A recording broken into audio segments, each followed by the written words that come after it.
Project Management Insights, providing project managers with professional development in the interpersonal skills areas of leadership, team building, and communication.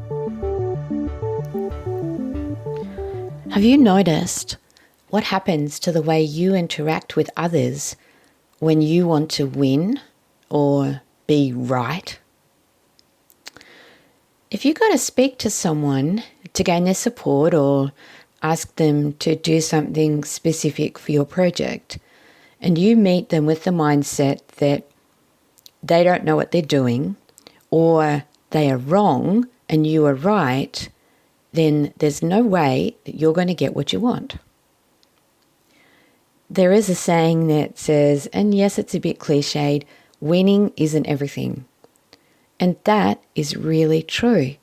And it's the same thing for being right.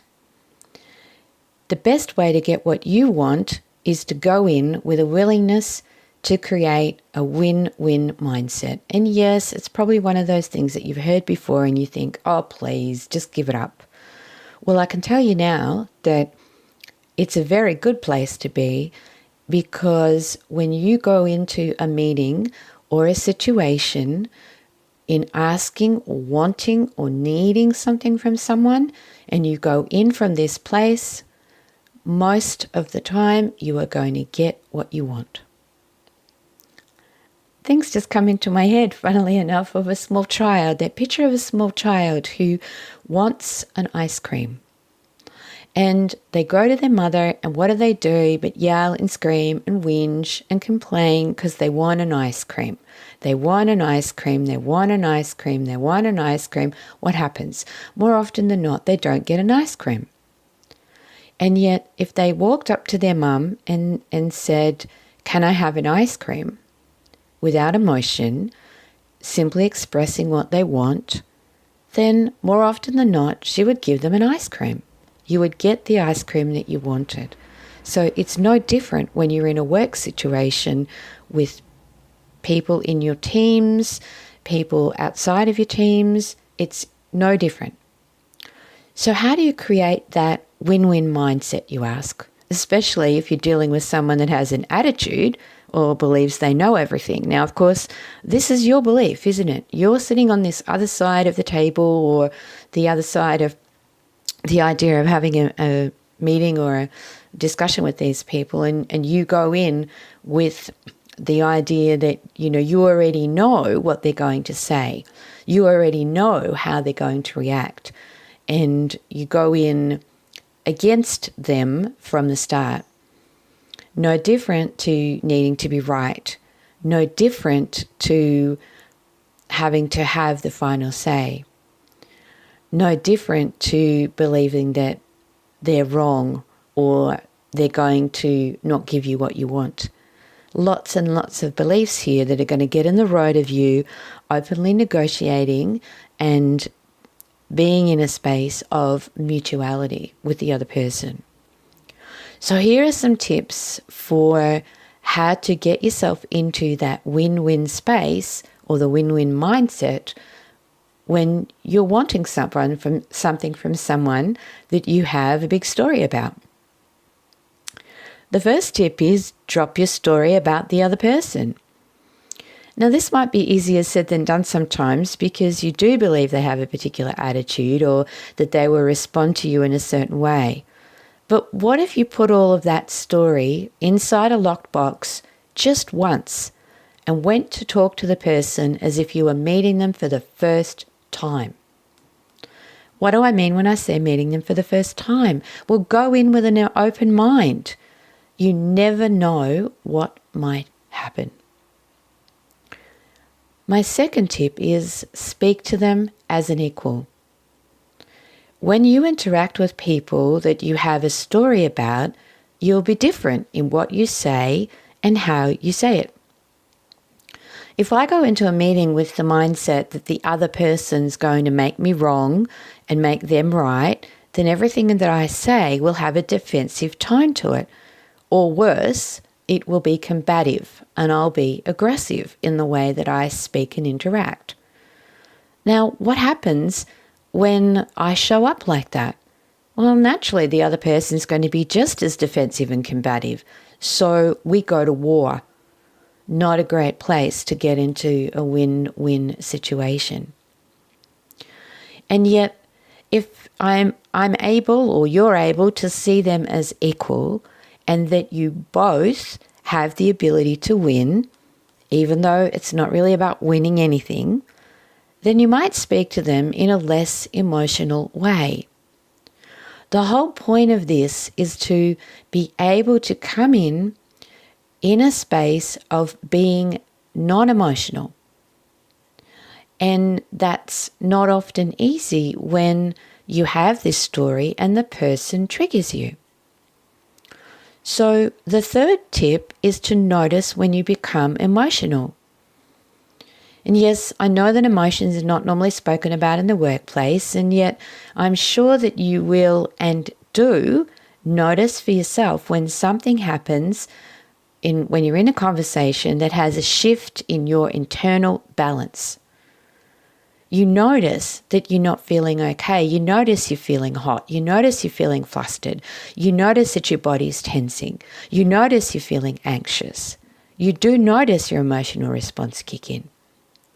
And noticing this reaction inside you is the first point of awareness. And that awareness, with that awareness, the awareness that you're becoming emotional, from that place you can learn to be aware of it, take a breath, pause a moment, calm yourself down, and put yourself back into a place of rationality without the emotion. Because you can't be rational when you're emotional. You just can't think straight. And that's what I said, when your responses then become aggressive, or you become assertive in a way that's dictatorial or combative, like you go to war with the person. And that's not the great place and the best place to create win-win and to get what you want. The fourth tip here is to be open to listening. And this ties in again that the moment you become emotional, you lose the ability to listen. And yes, I'm talking about really listening to what the other person has to say. The only way you can do that is to shut off what's going on in your mind. Be quiet. Be quiet internally. Be quiet in your mind. No running story about them, their reaction, what they think, what they believe, what they want. Just quieten your mind. And in that place, you then will be open to listening, giving them the opportunity to speak. And when you allow them to speak, listen to their story and hear it as a story. So it's as if you're on the outside listening to a storyteller. What have they got to tell me? What's their story? They have just as strong a set of beliefs that are running how they're reacting and acting too. And if you're able to listen to what they say as a story, you might learn something, and it might be something to help you find a compromise or a way to create a win-win. But when you're not open to listening, when you're believing that what they're saying is all about you, or all about winning against you, or all about being, counter to what you want, then you won't be able to listen with an open mind. And from this place and this place only, you might find the ability to consider for a moment that you may be wrong and they may be right. And I don't like using wrong or right, because there really is no wrong or right. There's my opinion and their opinion. This might be a tall ask, and I think anything's possible. So notice I didn't say that they are right All I said is to look at the possibility of them being right. There's really no right or wrong, simply opinion. You think your way's the right way, they think their way's the right way. That's all. Being open to possibilities means you might be a little more open to seeing different perspectives or hearing other ideas. Give it a try. Every little change that you make regarding how you meet the other person in a situation, meeting, discussion, whatever it is, wherever it is, where you want something, will have an impact on the outcome. And all you need to do is make a small change on your side. This is not about them changing in any way. It's about you being more open. Being more open to meet them as an equal, as a person that has a right to a voice, as a person that has ideas. These ideas might not meet yours, they might not match yours, and that's okay. It's being willing to have that and know that you have a right to speak, they have a right to speak. Let's just hear each other out and see where we can go from there. It's one way to create that win-win. And ultimately, that's what you're wanting when you want something to be done, to be created, to be developed. You want it to be developed and you're asking them to do it. And this is about asking, isn't it? It's not about telling. Till next week. Thank you for listening to this Project Management Insights podcast. Be sure to visit projectmanagementinsight.com and sign up for our monthly newsletter or to receive updates on upcoming training.